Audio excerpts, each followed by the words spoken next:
Saturday morning here. I'm trying to get around. I got my calves fed.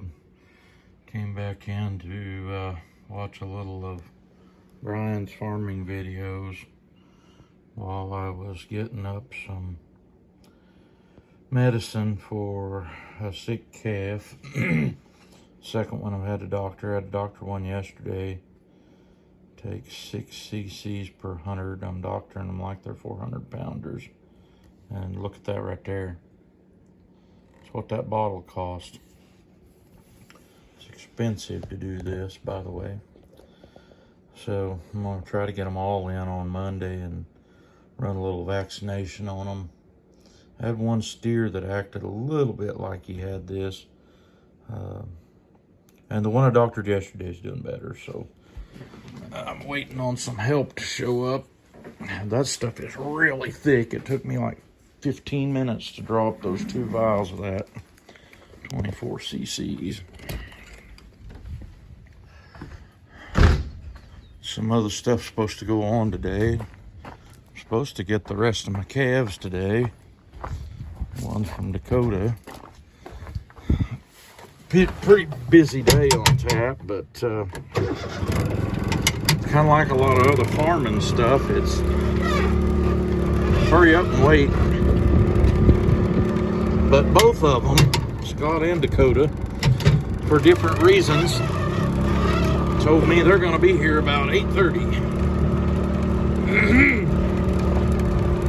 Or they'll be calling me and wanting me to come help them about 8:30. So I got to get this side-by-side parked in the right place where we can use it for fence.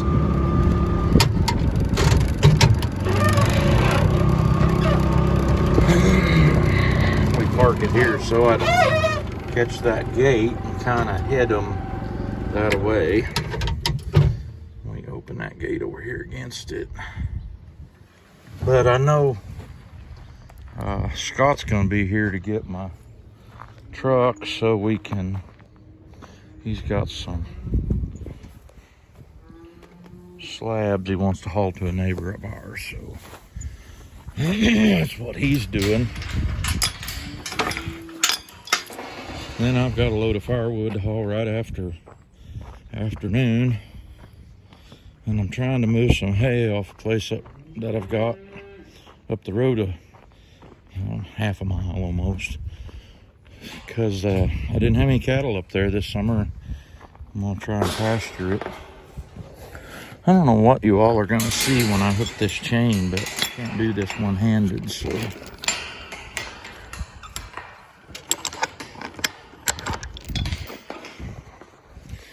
There, that wasn't so bad, was it? There's my 2 calves that's been puny. See if we can get over here where you can really see them. The one standing there with her head toward us, if you can see her, number 21, has thick white mucus out her nose. She's down-eared. If you make her move, she'll cough. And that's what the other one that's in there was doing yesterday, but we gave her a shot, so she's a lot better today. But I don't dare try to catch. I've got a self-catching head gate, but I don't dare try to catch them by myself, because they'll put their head into it and then back up, and they can get it pulled back toward them wide enough that they could get it open. It would be cool if some of my help showed up here. I didn't quite get that pulled up far enough.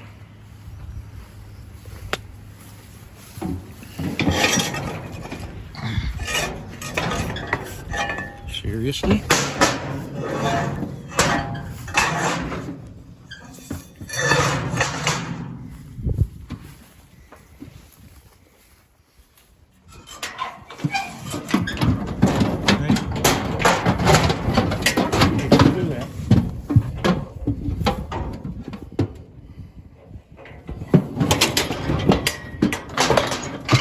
That right there never happens. I'm gonna get this calf worked myself. So here we go. Shots go under the skin. And this was weird, on the bottle of this one it says must be put in the neck.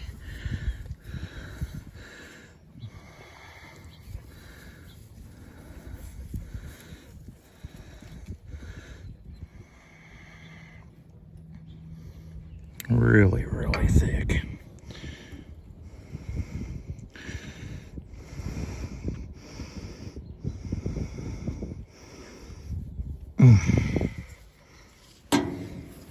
One of them.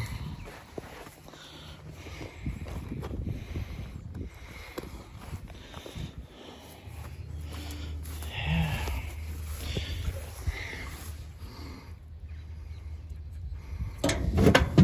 Easy now. Sam, get away now. Get.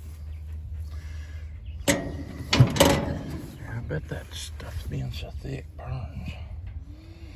It goes in there. I'll probably get censored on YouTube for this. This is not cruelty to animals. If I didn't shoot the thing with these drugs, it would probably die. It's just how this works. It's not it would be less productive thing. This is pneumonia. It is dust pneumonia, but it's pneumonia. Oh my goodness, it takes forever to get that stuff in there. But we got it. All right. I did get that one before the help even got here. How about that? Let me take that pipe out. Put him back.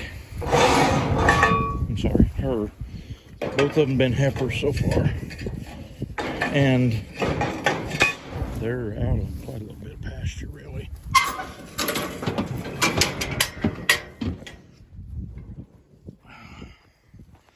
So now all I gotta do, I'm gonna keep them pinned.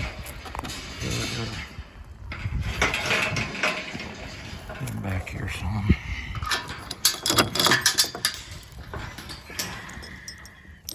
This is hard to do one-handed.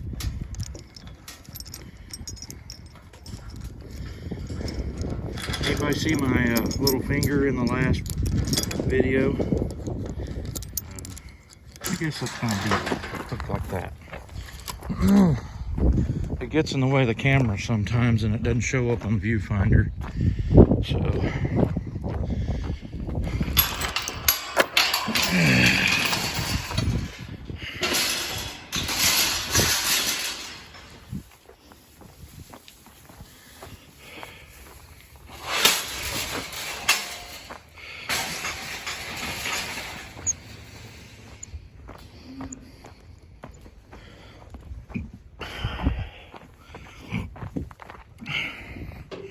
I find on these calves, they work a lot better if you can let them go at their own pace, find the hole on their own. And you watch these two, they may trot a little bit when they get out here, but they're just gonna walk down there, enjoy some good hay for the day. Yeah. You can tell that second one just don't feel good, walking all crooked like that. But she got some good. I don't always grain them when they're sick. I'll just give them some good long stemmed hay. Right, Sam?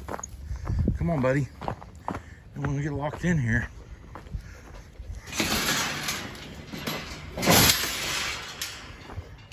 And I'll go down there and nose with a cow, but I don't know so much about this pneumonia being catchy. Like all of them in there is going to get it because one of them had it. But it is, it's not, I don't think it's communicable, but I think it is. Hey, come here. You don't want in there. It is a thing where if you get some that are getting it, and all of them are in the same environment, you got a better chance for the rest of them to get it. So we'll just let them hang in there for the day. And believe it or not, Some of the others are bawling for them two calves, but they can see each other through the barn there. So, well, I try to keep my videos around 10 minutes or a little less, and this one's already gone now. So, thanks for watching my videos. Hey, come on, Sam. Thanks for subscribing.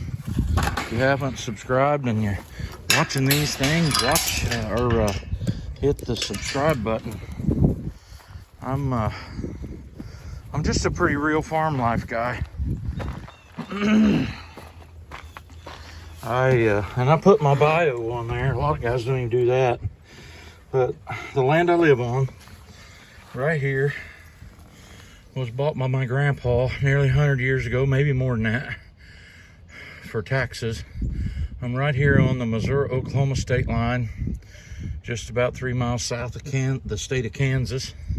So I'm right in the northeast corner of Oklahoma. And this is part of my life. I didn't inherit any of this. I've worked for it. And my kids are getting some of it from me, and they're working for it. I'm still buying some of my parents' land and paying them for it. This wasn't something that's gone for free. I enjoyed working with my dad for about the last 30 years. Ever since I was in junior high school, I had jobs in the hayfield all the way back into the before the 7th grade, and so and working cattle and having our own cattle.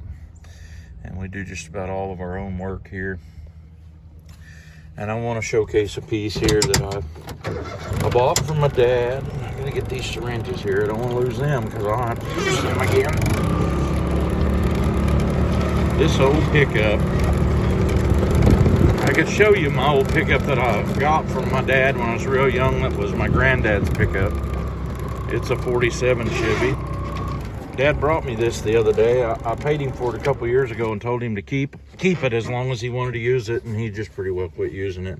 And he brought it to me the other day. This is a 76 GMC. I think the name on it was Sierra Grande is what they called them. He bought it in 79.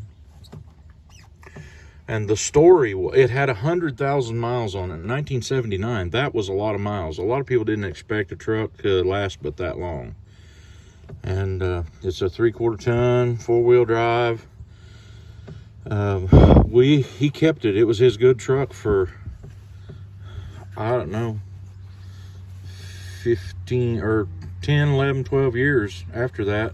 We've run several motors through it. We have used it a lot. We finally, the last time we had to put a motor in it, we put a 454 in it. It had always had a 350 or a 400 small block before. I bet the thing's got a bazillion miles on it. And somebody look at that and say, the inside of it's all trash. The inside of it works, man. This is a functioning farm truck, 4-speed. All kinds of wired around the switches that have quit down there. Controls for the bale bed. Temperature gauge quit working, so it's got an aftermarket one. One place right there you can see the ground. Maybe a couple places. But this is the truck I grew up with. This was what we drove to the hayfield for a long time. From the time I was in kindergarten until I was probably in the... I was 15 whenever I bought a truck, and me and him built it. And then he bought a truck a year, maybe 2 years after that. And we've traded back and forth, used these old trucks to farm with. And you can see that one's got a hay bed on it now. That's the hay bed off the first truck I ever bought that had a hay bed on it, and it's homemade. But pretty good old truck. It sets along that the brakes are leaking now. I have to do some work on the brakes. He said he thought if you used it pretty regular and kept the master cylinder full, it would get better. But that's kind of where we're at on that. It's a good old truck. Wrecked it when we was going to the Tulsa State Fair one year. We hit a UPS truck at a stoplight we couldn't stop at. And he had to put a new front clip on it, and it got painted that year. I don't know what in the world the notch in the front bumper is all about. But that's the bumper it had on it with those Rebel flag stickers when we got it. Been straightened out a few times. Yeah, that's the bumper that made it through the wreck that ruined the front clip. It's just a pretty good old truck. Some pieces of equipment just never quit giving, y'all. Anyway, I'll make this a video. Thanks for watching.